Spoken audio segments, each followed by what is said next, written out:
오늘 허락하신 하나님의 말씀은 열왕기하 9장 말씀인데요. 26절까지만 보시겠습니다.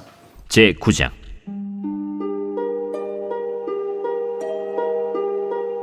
선지자 엘리사가 선지자의 제자 중 하나를 불러 이르되, 너는 허리를 동이고 이 기름병을 손에 가지고 길르앗 라못으로 가라. 거기에 이르거든 님시의 손자 여호사밧의 아들 예후를 찾아 들어가서 그의 형제 중에서 일어나게 하고 그를 데리고 골방으로 들어가 기름병을 가지고 그의 머리에 부으며 이르기를, 여호와의 말씀이 내가 네게 기름을 부어 이스라엘 왕으로 삼노라 하셨느니라 하고 곧 문을 열고 도망하되 지체하지 말지니라. 그 청년 곧 선지자의 청년이 길르앗 라못으로 가니라. 그가 이르러 보니 군대 장관들이 앉아 있는지라. 소년이 이르되, 장관이여, 내가 당신에게 할 말이 있나이다. 예후가 이르되, 우리 모든 사람 중에 누구에게 하려느냐? 장관이여, 당신에게니이다. 예후가 일어나 집으로 들어가니 청년이 그의 머리에 기름을 부으며 그에게 이르되, 이스라엘 하나님 여호와의 말씀이 내가 네게 기름을 부어 여호와의 백성 곧 이스라엘의 왕으로 삼느니 너는 내 주 아합의 집을 치라. 내가 나의 종 곧 선지자들의 피와 여호와의 종들의 피를 이세벨에게 갚아주리라.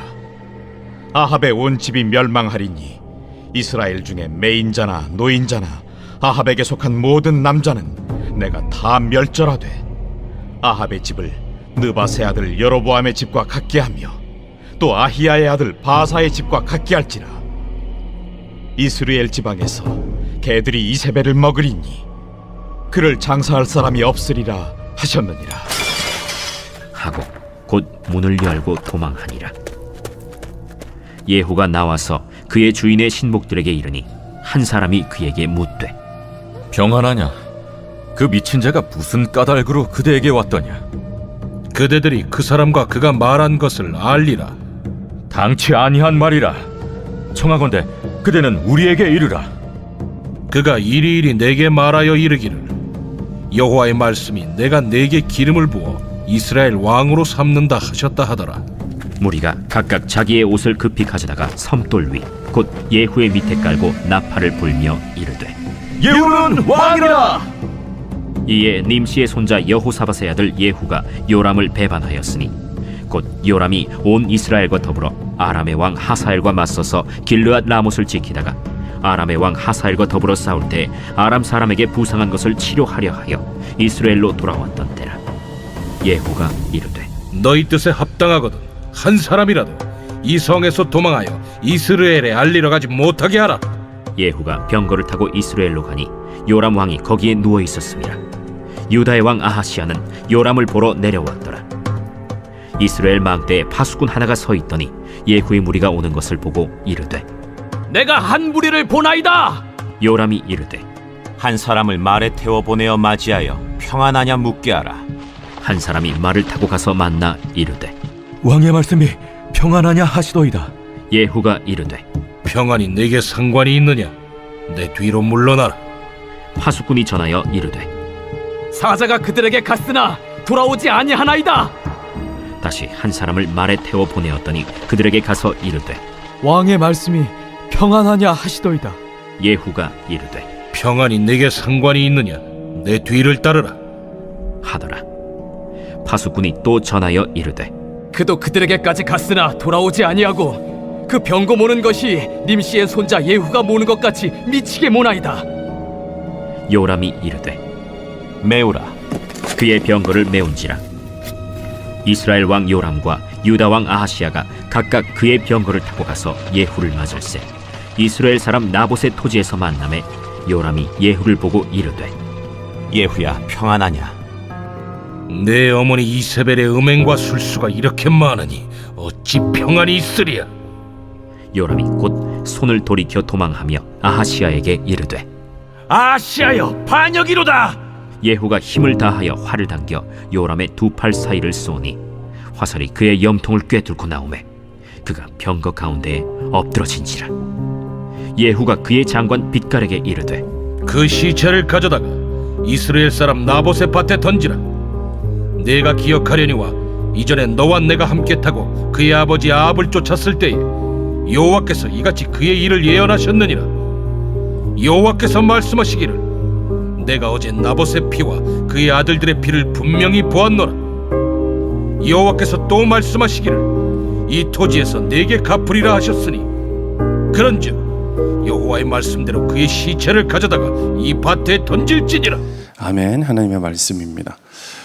하나님의 심판이 시작되었습니다. 오늘 말씀, 내일 말씀 9장 10장에는 이미 하나님께서 엘리야를 통해서 심판하시겠다고 약속하셨던 그 말씀이 이제 실행이 되는 거예요. 이스라엘 사람 나봇의 포도원을 빼앗았죠, 아합이. 그 일로 인하여서 하나님이 분노하셨어요. 그리고 이 아합을 심판하고 그 아합에게 속한 모든 남자들을 다 멸하기로 작정하십니다. 그런데 이 말을 듣고 아합이요, 열왕기상 21장 말씀 보시면 금식하면서 회개하면서 풀이 죽어서 그렇게 다녀요. 근데 그 풀이 죽어서 다니는 모습을 하나님 보시고 엘리야에게 뭐라고 얘기하냐면, 야, 아합이 내 앞에서 겸비해졌다, 이렇게 이야기하세요. 그리고서는 내가 이때에는 이 심판을 그럼 실행하지 않고 그 아들대로 한 세대를 이렇게 물리겠다, 이렇게 심판을 유보하십니다. 이 말씀이 열왕기상 21장에 나온 말씀이죠. 근데 이제 그때가 되었어요. 하나님은 먼저 심판의 도구를 선택하십니다. 예후입니다. 예후를 기름 부어 왕으로 세우라는 말씀은 이미 열왕기상 19장에서 하나님의 엘리야를 통해서 주신 말씀이었습니다. 다메섹으로 가서 하사엘에게 기름 부어 아람 왕으로 삼고, 님시의 아들 예후를 기름 부어 이스라엘 왕으로 삼고, 엘리사를 기름 부어 너를 대신하게 하라. 그렇게 예언하신 말씀대로 예후를 심판의 도구로 이제 부르십니다. 1절 말씀 보면 선지자 엘리사가 선지자의 제자 중 하나를 불러 이르되 너는 허리를 동이고 이 기름병을 손에 가지고 길랏 라못으로 가라 합니다. 이게 한 세대가 물러갔으니까 엘리사가 아니라 엘리사 제자가 그 일을 감당합니다. 그가 허리를 동이고 기름병을 손에 들고서 길랏 라못으로 갑니다. 이 길랏 라못은 어떤 곳이었냐면 북이스라엘과 그리고 남유다가 서로 연합하여서 아람을 대적하던 그런 군사 요충지였습니다. 그러니까 그 군사에 관련된, 그 전략에 관련된 그 아람과의 전쟁에 있어서 중요한 군대의 장관들이 다 모여서 지금 회의를 하는 장소인 거예요. 그곳에 하나님이 허리를 동이고 기름병을 들고 엘리사의 그 제자 중 한 사람을 보낸 것이죠. 군사적으로 중요한 사람들이 그곳에 다 모였습니다. 근데 그곳에 그 자가 이제 들어와요. 엘리사의 제자가 들어오는 것이죠. 그리고 이제 예후를 부릅니다. 그리고 예후를 데리고 골방으로 들어가서 기름을 붓습니다. 너는 여호와의 백성 곧 이스라엘의 왕으로 너를 삼노라. 아합의 온 집안을 내가 멸망할 것이고 죄송합니다. 이세벨이 죽어서 그가 개들이 먹게 될 것이다. 그렇게 말씀을 전해요. 근데 예후가 이제 기름 부음을 받은 것이죠. 그리고 그 기름 부음을 받고 다시 밖으로 나왔는데 사람들이 그에게 묻는 거예요. 대체 무슨 일이냐? 11절 말씀입니다. 예후가 나와서 그의 주인의 신복들에게 이르니 한 사람이 그에게 묻되 평안하냐? 그 미친 자가 무슨 까닭으로 그대에게 왔더냐? 대답하되 그대들이 그 사람과 그가 말한 것을 알리라 하더라. 이 사람들이 보기에는 지금 가장 군사적으로 가장 뛰어난 자들이 모인 거잖아요. 지혜가 다 모인 거잖아요. 근데 그곳에 말씀이 임했을 때, 하나님의 심판이 임하는 명령이 임했을 때 그를 미친 자라고 그렇게 부르고 있는 것입니다. 그 미친 사람이 와가지고 너한테 지금 뭐라고 하고 있는가? 세상 가운데 이게 아주 중요한 국가 간에 협력하는 회의가 열렸다고 한번 생각해 보십시오. 근데 그 가운데 갑자기 한 사람이 나타나서 기름을 붓고 하나님의 말씀을 선포한다고 생각해 보십시오. 그 완전 미친 사람으로 보지 않겠습니까? 그런 일이 있는 거예요. 근데 그때 예후가 이제 말을 안 하려고 하다가 계속해서 캐 물으니까 글쎄 그가 나한테 와서 이스라엘의 왕이 되라 그러는 거 있죠? 이렇게 말을 합니다. 근데 참 신기하게 이 모든 사람들이 그 말을 듣고 좋게 여겨요. 그렇지, 네가 왕이 돼야지, 이렇게 된 거예요. 마음이 한순간에 바뀌었어요.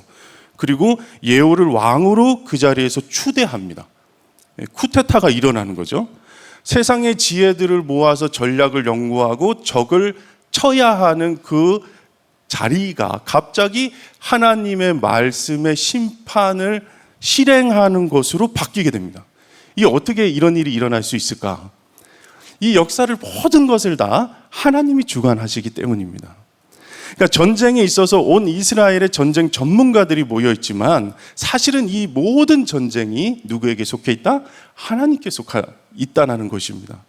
사람들이 모이는 중요한 회의 테이블, 각 정상들이 만나서 국제 정세를 논하는 모든 것, 평화를 논하고 협상을 모의하는 것, 사람의 지혜가 모이고 각 국가 간의 이익을 논하는 그 모든 것, 그것이 사실은 모든 것이 하나님이 주관하신다는 것입니다. 사람이 계획하고 사람의 힘으로 모일지라도 결론은 하나님이십니다. 보십시오. 이 길앗 라못에서요, 중요한 한 사람이 지금 빠져 있으니까 이 일이 가능했던 거예요. 지금 누가 빠져 있냐면 북이스라엘 왕 요람은 그 자리에 없어요. 원래는 그 자리를 지켜야 되는데 왜 없을까요? 지금 전쟁 중에 부상을 입었거든요. 부상을 입어서 요양차 이스라엘 궁으로 지금 가서 부상을 회복하고 있는 가운데 있는 거예요. 마침 있어야 될 사람은 있고 없어야 될 사람은 없다는 거예요. 하나님의 정확한 타임이라는 것이죠. 하나님이 전략가이십니다. 그렇기 때문에 세상의 눈에 보기에는 현상적인 이 기도 제목들 저희 보면 얼마나 답답한 상황들이 많습니까? 이 나라의 정세나 열방들의 일이나 결정들이나 너무나 기가 막히고 슬픈 일들이 끊임없지만 그럼에도 불구하고 우리가 하나님께 구할 수 있는 바로 동기와 이유가 여기 있는 것입니다. 우리가 기도할 수 있는 것은 이 국가의 모든 열방의 모든 것들이 다 하나님의 손에 달려 있기 때문에 우리가 선한 길로 인도해 달라고 각 국가의 위정자들과 지도자들을 위해서 이 새벽에 부르짖으며 기도할 수 있는 것이죠. 자, 이제 준비가 되었어요. 하나님, 사람의 그 전략이 아닌, 사람의 전략이 아닌 하나님의 전략이 출력 대기 준비가 끝났습니다. 하나님의 심판은 이제 무섭게 진행됩니다. 20절의 말씀에 이제 그 예후가 말을 몰고 병거를 몰고 요람을 먼저 치러 이스라엘 궁으로 갑니다. 막 달려가는 거예요. 근데 20절 말씀에 그 모습이 그 병거 모는 것이 님시의 손자 예후가 모는 것 같이 미치게 모나이다. 이렇게. 그러니까 하나님의 심판은 미치도록 이렇게 달려오는 것처럼 아주 거침없이 오게 된다는 거예요. 예후의 병거가 마치 그랬다는 거예요. 예후는 아주 난폭하게 운전을 하는 자였던 것 같아요. 굉장히 거침없고 아주 잔인한 자였던 것 같아요. 그를 하나님이 이제 사용하셔서 심판의 도구로 하시는 거죠. 하나님의 심판이 무섭게 다가오고 있습니다. 세상 사람들이 볼 때는 하나님의 심판이 이렇게 보일 것입니다. 미친 것처럼 나에게 달려온다는 거예요. 너무나 두려운 일인 것이죠. 16절 말씀에 예후가 병거를 타고 이스라엘로 가니 요람 왕이 거기에 누워 있음이라. 유다의 왕 아하시야는 요람을 보러 내려왔더라. 예후가 병거를 타고 거침없이 요람 왕을 향해서 달려가고 있어요. 이스라엘 궁으로. 근데 이때 북이스라엘의 수도는 원래는 사마리아였는데 그 여름궁으로 이스라엘 궁을 쓰고 있었습니다. 거기에서 지금 요양하고 있는데, 근데 마침 이때에 남유다에 있던 남유다의 왕 아하시야가 그를 또 문병하러 옵니다. 그 당시 북이스라엘과 남유다는요 거의 하나가 되었어요. 그러니까 아합의 딸 아달랴와 그리고 남유다의 여호사밧의 그 아들이었던 요람이 결혼을 하거든요. 그러니까 완전히 우상으로 이제 하나가 된 거죠. 근데 그 결혼에서 낳은 아들이 아하시야였어요. 남유다의 왕이었습니다. 그러니까 하나님의 심판이 어떤 심판이 있었습니까? 아합에게 속한 모든 자를 다 멸하라고 하셨거든요. 그러니까 남유다의 왕이었던 아하시야도 예외가 아니었던 거예요. 근데 마침 그때 왕이 된 지 1년 만에 북이스라엘 왕을 문병 왔다가 그때 예후를 맞이하게 되는 거예요. 하나님의 정확한 타이밍인 거죠. 하나님의 전략은 거침없고 지체 없이 정확하게 이루어지는 것입니다. 하나님의 심판의 기준으로는 북이스라엘도 그리고 남유다의 왕도 전혀 예외가 없었어요. 21절 말씀 보시면 요람이 이르되 메우라 하매 그의 병거를 메운지라. 이스라엘 왕 요람과 유다 왕 아하시야가 각각 그의 병거를 타고 가서 예후를 맞을새 이스라엘 사람 나봇의 토지에서 만나매 요람이 예후를 보고 이르되 예후야 평안하냐 하니 대답하되 내 어머니 이세벨의 음행과 술수가 이렇게 많으니 어찌 평안이 있으랴 하더라. 이제 예후가 왔어요. 그리고 요람과 아하시야가 그를 맞이한 거예요. 어떻게 전쟁의 기쁜 소식이라도 있는가? 예, 침상에서 일어나서 얼마나 기뻐요. 요람 왕 입장에서는 고마운 거죠. 남유다의 왕이 자기를 지금 문병 거예요. 그리고 자기의 군대에서 가장 중요한 예후라는 인물이 자기의 소식을 전하러 온 거예요. 막 좋은 소식들이 막 겹쳐 일어나는 거잖아요. 근데 그 셋이 만난 그 자리에서 예후가 너 평안하냐 했더니 예후가 그렇게 이야기하는 거예요. 네 어머니 이세벨의 음행과 술수가 이렇게 많은데 내가 어찌 평안할 수 있으리요. 그렇게 심판의 메시지를 한 번의 상황이 역전되는 것입니다. 근데 이 이야기를 지금 듣고 있는 그곳이 나봇의 토지였다는 거예요. 그러니까 아합의 탐욕과 이세벨의 술수로 인하여서 나봇과 그 아들들을 다 죽이고 빼앗은 그 땅, 탐욕의 땅이죠. 그 땅 위에서 하나님의 심판이 실행됩니다. 26절에 보시면 여호와께서 말씀하시기를 내가 어제 나봇의 피와 그의 아들들의 피를 분명히 보았노라. 여호와께서 또 말씀하시기를 이 토지에서 내게 갚으리라 하셨으니 그런즉 여호와의 말씀대로 그의 시체를 가져다가 이 밭에 던질지니라. 이 반역하는 모습을 보고 요람이 막 잽싸게 도망가요. 아하시아도 막 도망갑니다. 반역이다 반역이다 하면서 막 도망을 치는 거예요.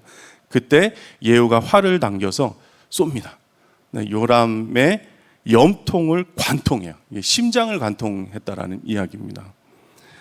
그의 아버지였던 아합은 아람 군대 군사 병사 중에 한 명이 그냥 우연히 어설프게 쏜 화살에 맞아서 죽거든요.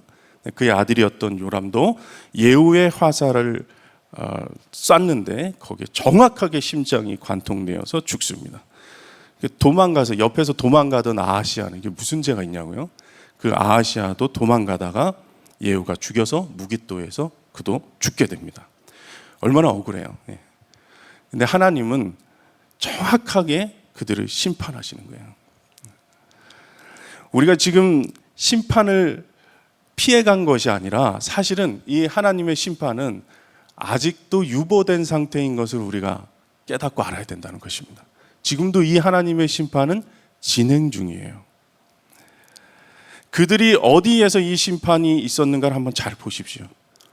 이스라엘 궁이었어요. 이스라엘 궁. 파수꾼들이 지키고 있었고 병사들이 그 왕을 지키는 곳이에요. 근데 이 파수꾼을 아무리 세워도 궁을 아무리 높게 쌓아도 하나님의 심판은 피해갈 수 없다는 것입니다. 30절 말씀, 예후가 이스라엘에 오니 이세벨이 듣고 눈을 그리고 머리를 꾸미고 창에서 바라보다가 이제는 이세벨로 그 심판이 향합니다. 요람도 죽이고 이제 아하시아도 죽였어요. 이세벨입니다. 이세벨이 예후가 오는 것을 보더니 치장을 합니다. 갑자기 화장을 해요. 자신을 꾸미는 거예요. 아마 죽을 것을 직감했겠죠. 자기가 명예롭게 죽을 것이다라고 생각한 겁니다. 그 옆에 있던 내시들을 불러서 네가 내 편에 서거든 걔를 던지라 그랬어요. 예후가. 궁 위에서 내시들 2명이 이세벨을 잡아다가 밖으로 던져버립니다. 벽에 담에 그리고 말에게 피가 튀기고 시체가 밟힙니다. 정말 끔찍한 죽음을 맞이합니다. 장례라도 치러줘라 예후가 이렇게 얘기했거든요.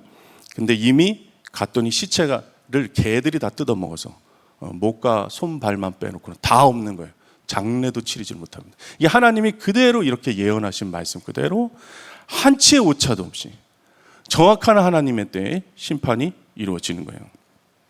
자존심을 지킨다고 해서 자기가 이 땅 가운데 살면서 모든 것을 다 누리고 사람들의 눈에 보이는 것에 있어서는 가장 높은 자리까지 올라가고 교만을 떨고 그렇게 선지자들을 모욕하고 죽였던 그가 최후의 아주 끔찍한 죽음을 맞이하는 것입니다. 어떻게 이렇게 비참하고 허무하게 생을 마감할 수 있을까? 여러분, 심판이 준비되었습니까? 오늘 말씀을 통해서 이 3가지 장소를 우리가 보았습니다. 말씀이 하나하나가 다 끔찍한 이야기입니다. 피해갔으면 하는 이야기들이에요. 길르앗 라못을 보십시오. 전략을 짜고 심사숙고해서 다음 전쟁을 준비하는 여러분의 마음은 어떠십니까? 내가 지금 길르앗 라못으로 내 마음을 지금 다음 계획을 짜고 있지는 않느냐는 거예요. 그리고 또 하나는 이스라엘 궁입니다. 파수꾼을 세워서 안락하게 쉴 수 있는 것이에요. 안락함을 추구하는 내 마음이 있지는 않느냐. 또 하나는 나봇의 포도원입니다. 탐욕스럽게 더 많은 것을 가지려고 하는 이 마음. 지금 이대로 내 마음 상태가 길르앗 라못이나 그리고 이스라엘 궁이나 나봇의 포도원 같은 토지였던 그 상태로 심판의 주가 오시면 미친 듯이 여러분들에게 달려오는 모습으로 보일 것입니다. 우리의 마음이 준비가 됐냐는 거예요. 우리의 마음이 지금 어떠냐는 거예요. 지금 너의 마음은 평안하냐? 세상의 탐욕을 가지고 어찌 평안할 수 있겠는가?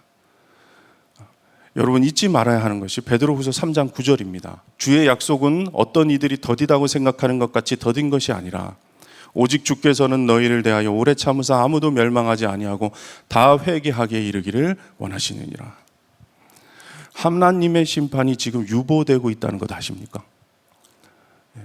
열방을 위해서 기도하는 자들 때문에 이대로 주님의 심판이 온다면 정말 그의 인생이 완전히 다 멸하여져서 지옥으로 떨어질 영혼들이 너무 많아서 하나님의 백성들이 기도하며 오늘도 꺼지지 않는 그 기도의 불로 인하여서 하나님 심판이 계속 유보되고 있는 거예요. 더딘 것이 아니라는 것입니다.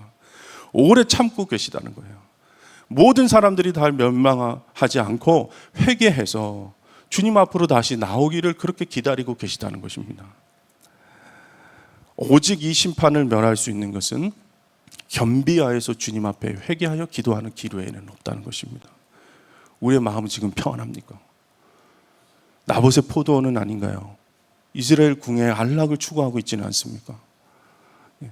길르앗 라못처럼 어떤 전략을 짜고 계십니까? 지금 인생의 다음 스텝을 어떻게 계획하고 계시냐는 거예요. 그 계획 속에 하나님은 계십니까? 우리가 이 상태로 주님 맞이하면 정말 두려운 것입니다. 정말 두려운 것이에요. 심판이 미친 병거와 같이 나에게 오지 않도록 그렇게 깨어야 합니다. 내 안락의 파수꾼을 세우는 것이 아니라 기도의 파수꾼을 세우고 내 외모를 치장하고 사람들이 나를 어떻게 볼까를 걱정하고 두려워하고 염려하고 어떻게 하면 더 많은 것을 누릴 수 있을까를 생각하는 것이 아니라 마음을 정결하게 단장해야 하는 것이죠.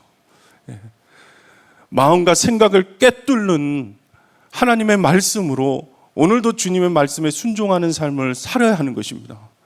우리가 마지막 때에 하나님을 맞이할 때가 오늘인지 내일인지 알 수 없습니다. 안 알려주시는 거예요. 내리다 그러면 오늘까지 죄 짓다가 바로 직전에 회개할 것 같으니까 날짜를 알려주지 않으시는 게 축복입니다. 축복입니다. 여러분, 우리가 오늘 이 시간 이 말씀을 붙들고 함께 기도할 것은 주님 맞이할 때 신랑으로 오실 수 있도록 해드리십시오. 왜 주님을 도둑으로 만듭니까? 노아의 때도 그리고 사람들이 살아가는 모든 시대 때도 하나님이 다시 오실 때도 이 노아의 때와 같을 것이다라는 거예요. 도둑같이 오신다고 하셨습니다. 깨어서 준비해야 합니다. 신부된 자로서 정결을 지키고 거룩한 마음으로 주 앞에 서며 기도의 불을 끄지 않는 여러분들 되시기를 바랍니다. 예수님이 도둑이 아니라 신랑이 되셔서 여러분 맞이하실 것입니다. 우리 함께 기도합시다. 심판의 주가 오시기 전에 내 마음의 전략과 그리고 내 마음의 안락함, 그 탐욕을 완전히 멸하여 주시옵소서. 오직 예수님의 마음으로 거룩하게 단장하여 주시옵소서. 주님이 왕이십니다. 주님이 이름을 부르시고 기도합니다. 주여, 아버지 하나님 역사하셔서 아버지 하나님 심판의 주가 다시 오시기 전에 우리의 마음을 바꾸게 하여 주시옵소서. 아버지 하나님, 그 모든 것도 하나님의 심판을 막을 자가 없고 아버지 하나님 오직 기도하고 겸비한 자만이 하나님의 심판을 피해갈 수 있는 유일한 길이요 오직 예수 그리스도 그 길 따라가는 것 외에는 아버지 방법이 없음을 아버지 하나님 주님만 기다리는 자로 그렇게 살게 역사하여 주시옵소서. 나는 준비가 되었는가? 내 마음은 지금 어디에 있는가? 아버지 하나님, 내 마음의 왕 되신 주님이 오셔서 하나님 다스려 주시고 아버지 하나님, 세상에 계획하는 염려의 자리, 내가 빠져 있는 자리, 아버지 하나님 주님 내려놓고 세상은 미쳤다 말하는 아버지 하나님 그 말씀의 심판을 두려움으로 겸비하여서 받는 우리가 되게 하여 주시옵소서. 하나님의 심판대에 아버지 하나님 정말 주님의 신부로, 아버지 준비된 자로, 주님의 자녀로, 하나님께서 주시는 놀라운 하나님의 은혜와 나라를 영원히 누리는 자로 그렇게 살게 하여 주시옵소서. 주여 인도하여 주시옵소서. 이 심판을 피해갈 수 있는 유일한 길은 예수 그리스도입니다. 주님 외에는, 주님의 온유와 겸손 외에는 하나님의 심판을 피해갈 자가 전혀 없고, 주 예수 그리스도 보혈의 능력, 십자가의 복음의 능력 아니고서는 절대로 피해갈 수 없는 것이죠. 우리가 주님의 신부로 거룩함을 지키고 살겠습니다. 주님, 내가 기도로 깨어있게 하겠습니다. 내가 이 땅을 향한 하나님의 심판을 유보하는 자가 되게 하여 주시옵소서. 주님의 이름 부르고 기도합니다. 주여, 오직 예수 그리스도 그 이름을 부릅니다. 아버지 하나님, 그 길로만 가게 하여 주시옵소서. 아버지 하나님, 심판을 멸하는 자리, 아버지 하나님 심판의 도구로 쓰임받는 자리가 아니라 하나님 오직 주의 은혜로 사는 자가 되게 하여 주시옵소서. 주님으로 인하여서 살고 주의 길로만 나아가게 하여 주시옵소서. 아버지, 내 마음 가운데 있는 나봇의 포도원을 완전히 멸하고 오직 아버지 하나님의 뜻 가운데 서게 하여 주셔서 심판이 나를 관통하는 것이 아니라 말씀이 나를 관통한 삶이 되어서 주 예수 그리스도와 동행하는 삶으로 그렇게 인도하여 주시옵소서. 주님, 아버지 하나님, 내 마음은 지금 어디에 있습니까? 내 마음이 평안합니까? 오직 평안을 주실 수 있는 유일한 한 분, 예수 그리스도로 인하여서 아버지 하나님 평강의 하나님을 찬양하며 그분과 함께 동행하는 오늘도 살게 하여 주시옵소서. 아버지, 사람의 전략도, 아버지 하나님 모든 궁의 아버지 하나님 방비도 아버지 화려하게 꾸민다고 하여서 심판을 막을 수 있는 것이 아니고, 정확하고 아버지 하나님 분명한 하나님의 심판 앞에 오직 회개함으로 겸비함으로 주 앞에 나아가게 하여 주시옵소서. 주님, 주님이 왕 되셔서 다스려 주소서. 주여, 아버지 주님이 모든 것입니다. 아버지, 나의 생명의 주관자 되신 주님과 함께 오늘도 살게 하셔서 아버지 하나님만 바라보게 되기를 원합니다.